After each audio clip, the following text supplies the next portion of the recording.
신약 성경입니다. 로마서 5장 말씀입니다. 신약 성경 로마서입니다. 로마서 5장입니다.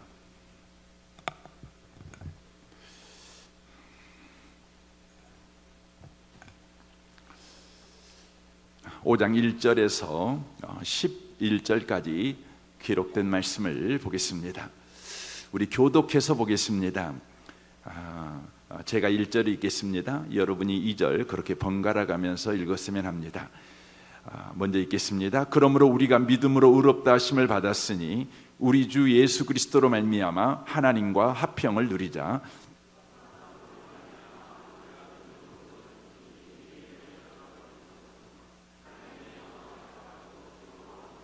다만 이뿐 아니라 우리가 환난 중에도 즐거워하나니 이는 환난은 인내를,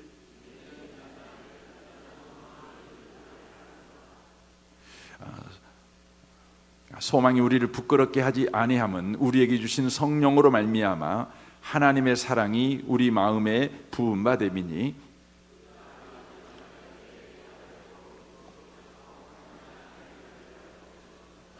의인을 위하여 죽는 자가 쉽지 않고 선인을 위하여 용감히 죽는 자가 혹 있거니와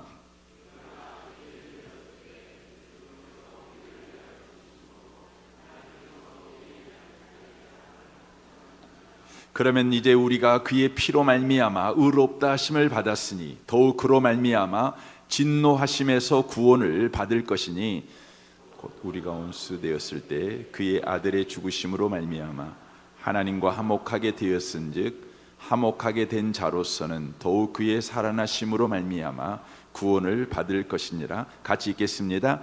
그뿐 아니라 이제 우리로 화목하게 하신 우리 주 예수 그리스도로 말미암아 하나님 안에서 또한 즐거워하느니라. 아멘. 아멘. 함께 읽었던 이 말씀을 가지고 송구영신의 말씀을 드리기를 원합니다. 말씀의 제목은 왜 다사다난한 새해를 또 살아야 하는가라는 제목으로 하나님의 말씀을 전하겠습니다. 오늘 우리가 읽었던 이 본문 말씀을 한 문장으로 요약하면 이렇게 됩니다.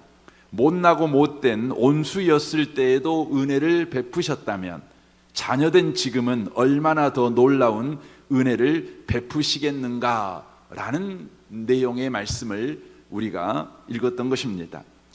성도는 두 현실을 살아가고 있습니다. 눈에 보이는 현실과 눈에 보이지 않는 현실입니다. 성도는 보이는 현실을 그릇으로 삼아 보이지 않는 현실이 내용으로 일하는 현실을 살고 있는 사람들입니다. 한마디로 말하면 은혜가 지배하는 현실을 살고 있다는 것입니다. 그래서 로마서 6장 14절은 이렇게 말씀합니다. 죄가 너희를 주장하지 못하리니 이는 너희가 법 아래 있지 아니하고 은혜 아래에 있음이라 라고 말씀합니다. 이 은혜는 불쌍한 고아에게 베푸시는 은혜가 아니라 사랑스러운 자녀에게 베푸시는 은혜입니다. 그러므로 저와 여러분, 구원받아 하나님의 자녀된 저와 여러분은 이제 예상치 못하고 감당할 수도 없는 현실 속에서 이렇게 고백할 수 있어야 합니다. 오늘 본문 5장 3절부터 보면 바울 사도가 하는 고백입니다. 제가 메시지 성경으로 읽어드리겠습니다. 그뿐 아닙니다. 온갖 환난에 포위되어 있을 때에도 우리는 소리 높여 찬양하기를 멈추지 않습니다. 환난이 우리 안에 열정 어린 인내를 길러주고 그 인내가 새를 연마하듯 우리의 인격을 단련시켜주며 우리로 하여금 하나님께서 장차 행하실 모든 일에 대해 늘 깨어있게 해준다는 것을 우리가 알기 때문입니다. 이 같은 희망 속에 늘 깨어있을 때 우리는 결코 실망하는 법이 없습니다 라고 고백합니다. 이 바울의 고백은 어떤 이론과 어떤 개념을 고백하는 내용이 아닙니다. 바울이 인생을 살아오면서 겪었던 수많은 사건, 사고, 현실을 살아오면서 겪었던 그 실제적인 경험에서 나오는 고백입니다. 그가 겪었던 경험들을 우리가 잠깐 나눠봤으면 좋겠습니다. 사도행전 16장에 보면 그가 유럽의 첫 번째 성인 빌립보에 가서 이제 하나님의 복음을 전하는 일을 하게 됩니다. 그러나 그곳에 도착한 바울 사도는 막막합니다. 복음의 문이 전혀 열리지 않는 그런 닫힌 상황이 되어 있었을 때였습니다. 바울 사도가 그때에 귀신 들린 사람을 고쳐주는 일로 인하여 그는 매를 맞고 지하 감옥에 억울하게 갇히는 사건을 그가 경험하게 됩니다.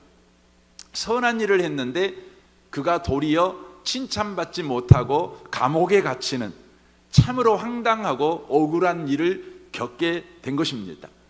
그러나 저와 여러분이 꼭 기억해야 합니다. 그 일을 겪고 있는 사람이 은혜 아래에 있는 바울이라는 것입니다. 저와 여러분도 은혜 아래에 있는 바울과 같은 신분을 가진 사람이라는 것을 잊지 마십시오. 바울에게 어떤 일이 일어났습니까? 사도행전 16장 24절을 보십시오. 그들을 깊은 옥에 가두고 그 발을 착고에 든든히 채웠더니 한밤중에 바울과 실라가 기도하고 하나님을 찬송하며 제수들이 듣더라. 이에 갑자기 큰 지진이 나서 옥터가 움직이고 문이 다 열리며 모든 사람의 매인 것이 다 벗어진지라. 간수가 자다가 깨어 옥문들이 열린 것을 보고 제수들이 도망한 줄 생각하고 칼을 빼어 자결하려 하거늘 바울이 크게 소리질러 이르되 내 몸을 상하지 말라 우리가 다 여기 있노라 하니라는 사건이 일어납니다. 바울이 억울하게 감옥에 갇혔습니다. 그런데 눈을 뜬 바울과 실라가 지금 뭐하고 있냐면 기도하고 찬송하고 있습니다. 그런데 이 본문을 여러분이 깊게 읽어보시면 여러분이 너무 많이 들은 이야기지만 기도하고 찬송을 했습니다. 그때 무슨 일이 일어나냐면 큰 지진이 일어납니다. 그리고 감옥문이 다 열려버립니다.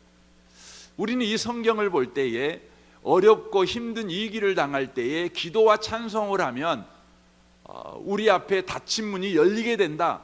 기도와 찬송이 바로 닫힌 문을 열게 하는 방법이다. 이렇게 우리는 이해합니다.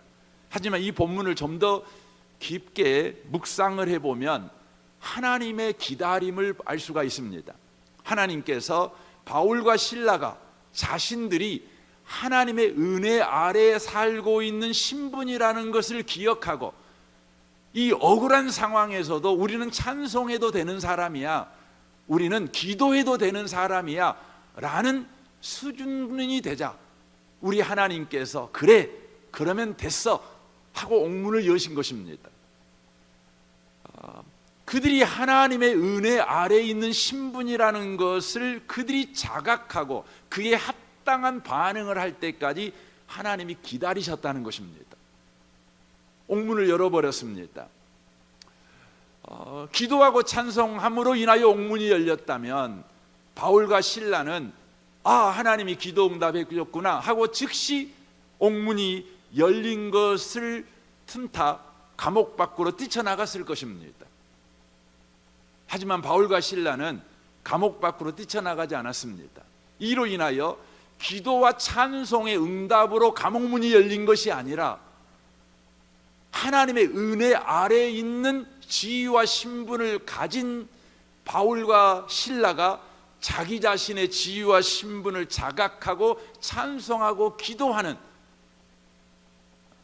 바로 반응을 할 때에 너희들이 이 정도 수준이 되었다면 내가 감옥문 열어도 되겠구나. 감옥문을 열어버립니다. 어떤 수준이 된 겁니까? 감옥문이 열려서 문 밖으로 튀어나오는 것이 여러분 그리스도인에게 주어진 사명입니까? 그렇지 않습니다. 그리스도인에게 주어진 사명은요, 한 영혼이라도 구원하는 것입니다. 하나님의 뜻은 바로 예수를 우리에게 보내서 우리를 구원하는 것이 하나님의 뜻입니다. 이 뜻이 저와 여러분을 통해서 계속해서 바로 이루어지기를 원하는 것이지요. 바울과 실라는 바로 자신들이 은혜 아래에 있는 삶이라는 걸 안 까닭에 환난이 왔을 때에 찬송하고 기도한 것입니다. 그리고 그 이후에 벌어지는 일을 통해 바로 도망가는 편을 선택하지 아니하고 하나님의 뜻이 이루어지는 일을 위해 그 자리에 여전히 머물러 있었던 것입니다. 사랑하는 성도 여러분, 예수 믿는 사람들은 누구입니까? 예수 믿는 사람들은 하나님의 은혜 아래 사는 사람이라는 거예요. 저는 여러분이 2024년도를 살아갈 때에 많은 일이 일어날 것입니다. 바울처럼 억울하게 감옥에 갇히는 일이 있을 수도 있습니다. 여러분이 분명히 선한 일을 했는데 누군가로부터 욕을 얻어먹을 수 있습니다. 최선을 다해서 살았지만 여러분의 최선을 오해하여 여러분을 부끄러운 사람으로 만드는 일이 일어날 수도 있습니다. 다사다난하지요. 하지만 저와 여러분이 예수 안에 있기 때문에 내 인생은 바로 하나님의 은혜 아래 있는 인생이다. 그런 상황에서 나는 기도해도 되는 사람이고 찬송해도 되는 사람이다라는 것을 우리가 알고 그에 합당한 반응을 하게 될 때, 그 이후에 우리에게 펼쳐지는 모든 일이 다만 우리의 유익을 위해서 써버리지 아니하고 하나님의 나라와 그 영광을 위해서 쓸 줄 아는 그런 수준 높은 그리스도인의 삶을 저와 여러분이 살아가게 될 것입니다. 이게 신앙생활인 것입니다. 이게 바로 그리스도인의 삶이다, 이렇게 말씀드릴 수가 있는 것입니다. 그러므로 저와 여러분이 꼭 기억해야 합니다. 우리는 은혜의 현실 속에 살고 있다는 것입니다. 그렇다면 우리가 이 은혜의 현실을 구체적으로 누리려면 어떻게 해야 되는 것입니까? 오늘 보면 5장 5절은 이렇게 말합니다. 소망이 우리를 부끄럽게 하지 아니함은 우리에게 주신 성령으로 말미암아 하나님의 사랑이 우리 마음에 부은 바 됨이니라고 말합니다. 성령으로 말미암아 하나님의 사랑이 우리 마음에 부어질 때 저와 여러분은 하나님의 은혜의 현실을 누리는 자가 될 수 있다는 것입니다. 그러니까 저와 여러분은 하나님의 은혜로 은혜 아래에 있는 현실을 삽니다. 그런데 그 현실이 저와 여러분에게 실제 누려지는 것은 바로 성령으로 말미암아 하나님의 사랑이 우리 마음에 부어질 때입니다. 그렇다면 성령으로 말미암아 하나님의 사랑이 우리 마음에 부어질 때라는 의미는 어떤 의미일까요? 이것을 우리 관점으로 말하면 이렇게 되는 겁니다. 하나님이 나를 사랑하신다, 이것이 마음에 받아들여질 때, 하나님이 나를 사랑한다, 이것이 내 마음에 받아들여지게 될 때에 저와 여러분에게 허락된 은혜의 현실을 실제 누리는 삶을 저와 여러분이 살아가게 된다는 것입니다. 저는 2024년도를 살아갈 여러분을 축복합니다. 하나님의 사랑이 여러분의 마음에 받아들여지는 한 해를 살아내시기를 바랍니다. 하나님의 사랑이 계속해서 여러분의 마음을 주장하는 은혜를 여러분과 제가 경험하셨으면 좋겠습니다. 그때마다 저와 여러분은 내가 하나님의 은혜의 현실 아래 살고 있다는 것을 구체적이고 실제적으로 누리게 된다는 것입니다. 그러나 거의 대부분의 그리스도인들은 하나님이 나를 사랑한다는 것을 마음으로 받아들이는 신앙보다는 하나님의 사랑을 받기 위해 애쓰는 신앙생활을 대부분 하고 있다는 것이 문제입니다. 우리는 하나님이 나를 사랑한다는 걸 받아들이는 신앙생활을 해야지 하나님의 사랑을 받기 위해서 애쓰는 신앙생활을 멈추셔야 된다는 것입니다. 하나님의 사랑을 받기 위해서 애쓰는 신앙생활은 은혜의 현실을 누리지 못할 뿐만 아니라 저와 여러분으로 하여금 비명반 지르는 그런 삶을 살아가게 만든다는 것이죠. 로마서 7장에 나오는 바울은 하나님이 나를 사랑한다는 것을 받아들이는 신앙보다는 하나님의 사랑을 받기 위해 애쓰는 신앙생활을 하고 있는 모습을 우리에게 보여줍니다. 결국 그는 어떻게 됩니까? 막다른 길에 이르게 됩니다. 로마서 7장 21절입니다. 여기에서 나는 법칙 하나를 발견하였습니다. 곧 나는 선을 행하려고 하는데 그러한 나에게 악이 붙어 있다는 것입니다. 나는 속 사람으로는 하나님의 법을 즐거워하나 내 지체에는 다른 법이 있어서 내 마음의 법과 맞서서 싸워서 내 지체에 있는 죄의 법에 나를 포로로 만드는 것을 봅니다. 나는 비참한 사람입니다. 누가 이 죽음의 몸에서 나를 건져 주겠습니까? 라고 되어 있습니다. 바울 사도는 예수님을 믿고 난 이후에 하나님에게 인정받는 신앙생활을 하기 위해서 예쓰는 신앙생활을 했습니다. 그리하여 성경에서 하나님께서 하라고 하시는 일을 하기 위해서 그는 예쓰는 삶을 지속적으로 살았다라고 지금 고백하고 있는 것입니다. 그런데 그가 경험하게 된 것은 예쓰는 대로 하나님의 말씀을 지켜낼 수 있는 것이 아니라 예쓰면 예쓸수록 하나님의 말씀을 지키지 못하는 자신을 보게 됩니다. 그리하여 결국 그는 그렇게 예칠 수밖에 없는 사람이 됩니다. 나는 비참한 사람이로다.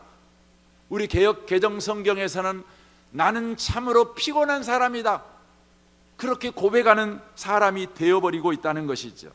로마서 7장의 바울의 신앙은 바로 하나님의 사랑을 받기 위해서 예쓰는 신앙생활, 이 신앙생활을 한마디로 말해서 율법주의 신앙이라고 말하는 것입니다. 율법주의 신앙은 하나님의 사랑을 받기 위해 예쓰는 신앙입니다. 마치 직장인이 직장생활하듯 신앙생활을 하는 것입니다. 직장인이 직장생활을 잘하는 것은 사장님께 인정받고 사랑받는 직장생활을 하는 것입니다. 그렇게 하면 월급이 오르고 직급도 오를 것입니다. 월급이 오르고 직급이 오르는 것이 사장에게 인정받고 사랑받고 있다는 바로 증거가 되는 것이죠. 율법주의자들은 언제나 바로 직장생활하듯 신앙생활합니다. 하나님에게 인정을 받고 하나님에게 사랑을 받아서 내 삶이 복을 받고 또 범사가 잘 되는 삶을 살아가는 것이 신앙의 목표입니다. 그래서 자기 자신의 삶을 점검할 때 요즘 내가 잘 살고 있는가, 잘 되고 있는가, 사업이 잘 되고 있는가, 이것으로 바로 내 신앙이 지금 잘 되고 있는가 안 되고 있는가를 판단하는 기준으로 삼습니다. 자기 자신뿐만 아니라 다른 사람도 그렇게 평가하고 다른 사람도 그렇게 보는 것이죠. 부자가 된 사람을 보면서 당신은 부자가 된 걸 보니 신앙생활을 잘하는군요, 하나님께서 인정해 주시는군요, 하나님이 사랑해서 복을 받았군요 라고 말을 하는 거지요. 그 사람이 어떤 시험을 준비하여 시험에 합격하면 당신은 하나님에게 인정받는 신앙생활을 하니 하나님께서 당신의 삶에 복을 주시는군요 라고 평가하는 거지요. 반면 가난한 사람을 보면 그는 속으로 이렇게 생각을 하는 거지요. 저 사람이 신앙생활 똑바로 하는 줄 알았더니 가난한 삶을 사는 것 보니 저 사람은 우리가 모르는 잘못된 신앙생활을 하고 있는 것이 분명해. 하나님께서 사랑하신다면 저 사람이 가난할 리가 없어, 이렇게 생각하는 거죠. 욥의 세 친구들이 욥에게 찾아와서 바로 욥이 고난받았을 때 네가 고난받는 이유는 네가 똑바로 신앙생활을 하지 않기 때문에 그래, 네가 뭔가 문제가 있어서 그래 라고 말하는 것과 똑같은 말이지요. 이게 바로 율법주의자들이 하는 신앙의 방식이고 자기 자신을 평가하는 기준이며 또 다른 사람을 평가하는 기준입니다. 그래서 율법주의자에게는 성공이 아주 중요합니다. 성공은 자신의 신앙의 헌신과 열심이 인정받고 있다는 증거요, 하나님이 사랑하고 있다는 증거로 여기기 때문입니다. 실패하는 것을 그들은 몸서리치게 싫어합니다. 하나님이 버린 증거라고 생각하기 때문에 그렇습니다. 그래서 율법주의자들은 돈을 사랑합니다. 부자 되는 것이 그의 인생의 꿈입니다. 가난한 것은 끔찍하게 싫어하고 가난한 자를 멸시합니다. 이런 율법주의 신앙생활은 평생 죄책감과 완벽주의에 묶여 살아갈 수밖에 없습니다. 여러분, 죄책감이 뭡니까? 자기 자신에게 자신의 실패의 책임을 묻는 것입니다. 완벽주의가 뭡니까? 자신의 연약함을 심판하는 것입니다. 율법주의자들은 자신의 연약함이 하나님의 사랑을 막고 있다고 생각하기 때문에 그렇습니다. 그러나 오늘 성경은 우리의 연약함이 하나님의 사랑을 막지 못한다고 말합니다. 로마서 5장 6절입니다. 우리가 아직 연약할 때 기약대로 그리스도께서 경건하지 않는 자를 위하여 죽으셨도다. 의인을 위하여 죽는 자가 쉽지 않고 선인을 위하여 용감히 죽는 자가 혹 있거니와, 우리가 아직 죄인 되었을 때에 그리스도께서 우리를 위하여 죽으심으로 하나님께서 우리에 대한 자기의 사랑을 확증하셨느니라 라고 말씀합니다. 우리가 연약할 때, 우리가 죄인이었을 때 우리 하나님은 우리를 사랑하셨다는 것입니다. 우리는 이 사실을 놓치시면 안 됩니다. 2024년 다사다난한 한 해를 우리가 살아갈 때에 저와 여러분이 절대 놓치면 안 되는 것이 있는데, 하나님은 내가 연약할 때도 나를 사랑하신다. 내가 실패할 때도 나를 사랑하신다. 내가 못나게 굴 때에도 나를 사랑하신다. 내가 무능할 때도 나를 사랑하신다. 이것을 저와 여러분이 놓치시면 안 되는 것입니다. 우리는 이때 이런 질문을 하게 되지요. 왜 하나님은 내가 연약할 때도 나를 사랑하십니까? 왜 내가 못나게 굴어도 나를 사랑하십니까? 왜 내가 무능할 때도 나를 사랑하십니까? 왜입니까? 우리는 이런 질문을 하게 됩니다. 성경은 대답합니다. 9절입니다. 그러면 이제 우리가 그의 피로 말미암아 의롭다 하심을 받았으니 더욱 그로 말미암아 진노하심에서 구원을 받을 것이니, 곧 우리가 온수되었을 때 그의 아들의 죽으심으로 말미암아 하나님과 화목하게 되었은즉 화목하게 된 자로서는 더욱 그의 살아나심으로 말미암아 구원을 받을 것이니라. 그뿐 아니라 이제 우리로 화목하게 하신 우리 주 예수 그리스도로 말미암아 하나님 안에서 또한 즐거워하느니라 라고 말씀합니다. 하나님이 우리를 사랑하시는 것은 그 이유가 딱 하나밖에 없다는 것입니다. 그것은 예수 그리스도입니다. 저는 이 밤에 오신 여러분들이, 아니 2024년 한 해를 살아갈 때 여러분이 절대 잊지 말아야 될 단 하나의 사실은, 하나님께서 예수님 때문에만 나를 사랑하신다. 다른 이유를 우리 주님은 찾지 않으신다. 예수님 때문에만 주님은 나를 사랑하신다. 여러분, 2024년 한 해를 살아갈 때 하나님이 여러분을 사랑할 만한 다른 이유를 만들지 마십시오. 다른 이유를 만들지 마세요. 여러분이 새벽 기도를 하나님이 나를 사랑하는 이유로 만들면 안 돼요. 주일 예배 참석하는 것을 하나님이 나를 사랑하는 이유로 만드시면 안 돼요. 여러분이 11조헌금 잘하는 것을 하나님이 나를 사랑하는 이유로 만드시면 안 돼요. 새벽 기도하지 말란 말입니까? 예배에 필요 없다는 말입니까? 11조 안 해도 된다는 겁니까? 아니에요. 여러분이 새벽 예배를 하는 단 하나의 이유는 하나님의 사랑을 받기 위한 조건으로 새벽 기도를 하는 것이 아니라 예수님 때문에 새벽 기도를 하는 거예요. 예수님 때문에 하나님이 나를 사랑하니까 그 사랑이 나를 아침 일찍 깨우는 것이지요. 더 이상 내가 자포자기 심정으로 게을러 터져 그렇게 내 인생을 허비할 수 없어. 하나님이 예수님 때문에 나를 사랑한다는데 내가 새벽을 깨우리로다 하는 것이죠. 우리가 왜 주일 예배를 드리는 것입니까? 바로 하나님이 나를 사랑하신다. 그것을 확증한 사건이 예수께서 부활하신 주일날이다. 주일날은 주님이 나를 사랑하신다는 것을 부정할 수 없는, 바로 도장을 찍어버린 사건이 일어난 날이다. 바로 예수가 부활한 부활의 날이다. 나는 주일 예배를 드림으로 인하여 주님이 나를 사랑하시는 단 하나의 이유가 예수 때문이다. 나는 이걸 고백해야만 한다. 나는 그 주님을 만나기 위해서 예배 가운데 나는 나아갈 것이다. 그래서 주일 예배 드리는 것이죠. 2024년 한 해를 살아가면서 하나님이 여러분을 사랑하는 단 하나의 이유는 예수님 때문이에요. 다른 이유를 만들지 않는 저와 여러분이 꼭 되시기를 바랍니다. 그리하여 저와 여러분이요, 예수님 때문에 하나님이 나를 사랑한다. 그게 사실인가요? 그게 진짜인가요? 그게 내 인생의 실제인가요? 예수님 때문에만 나를 사랑하신다면, 예수님 때문에만 나를 사랑한다는 것이 내 삶에 지금 실제화됐고 현실화된 사건인가요? 이렇게 여러분이 질문할 수도 있을 것입니다. 그렇습니다. 여러분, 하나님이 여러분을 예수님 때문에 사랑한다. 이게 여러분의 삶의 실제다. 이걸 어떻게 확인할 수 있을까요? 성경 요한일서 4장 15절은 우리에게 이렇게 말씀합니다.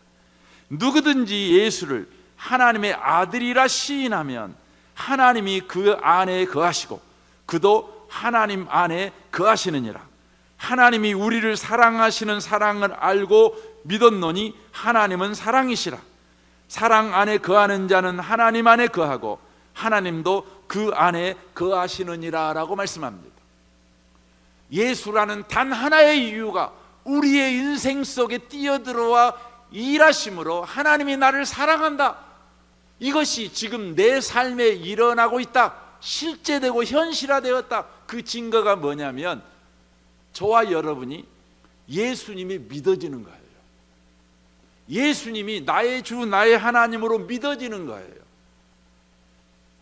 바로 그 사실이 여러분에게 지금 확인된다면 바로 하나님이 예수님 때문에 지금 여러분을 사랑하고 있는 거예요. 다른 이유가 없어요. 다른 이유가 없어요. 여러분이 예수님을 주님으로 고백하고 있다면 그런 것입니다. 이 시간 우리 옆에 사람을 보시면서 한번 확인해 보았으면 좋겠어요. 옆에 계신 분한테 한번 물어보세요. 당신 예수님 믿습니까? 라고 한번 물어보세요. 예. 그러면 여러분 서로 고백해 보세요. 저는 예수님을 나의 주님으로 믿습니다. 예.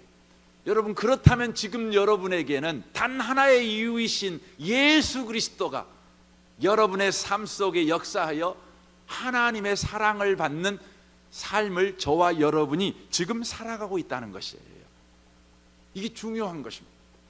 그래서 여러분 2024년 한 해를 살아갈 때에 저와 여러분이 은혜의 현실을 실제 경험하고 살아가는 것이 뭐냐?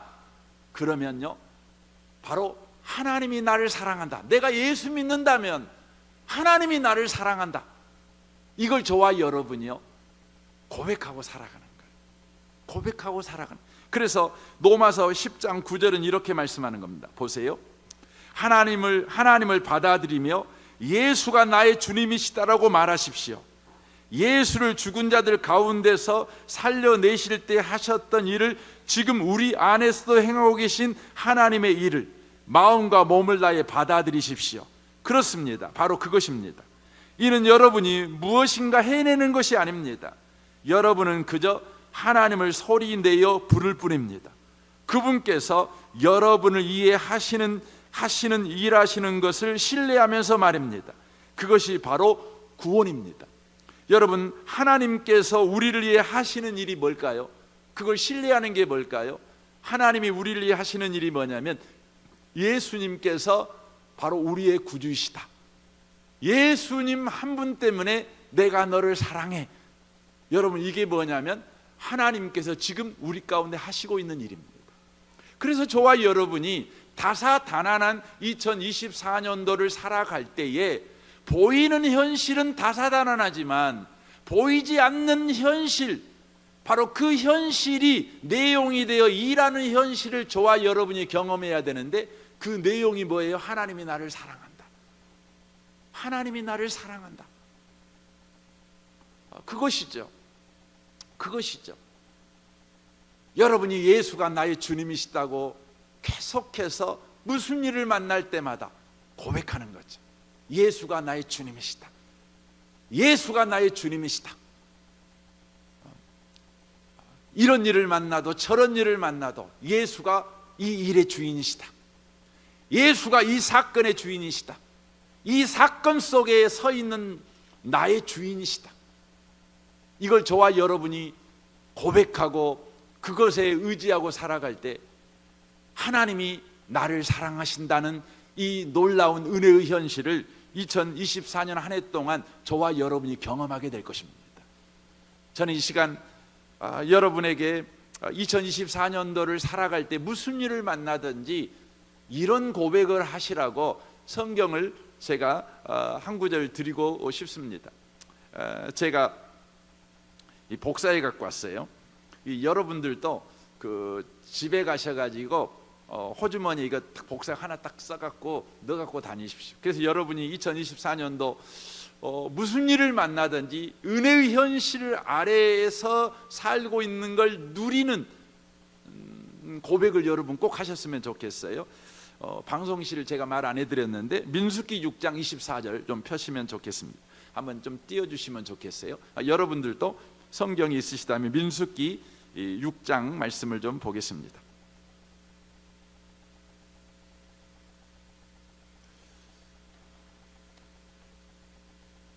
민수기 6장입니다.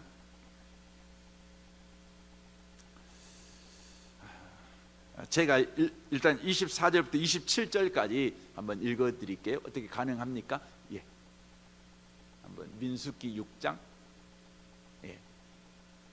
24절.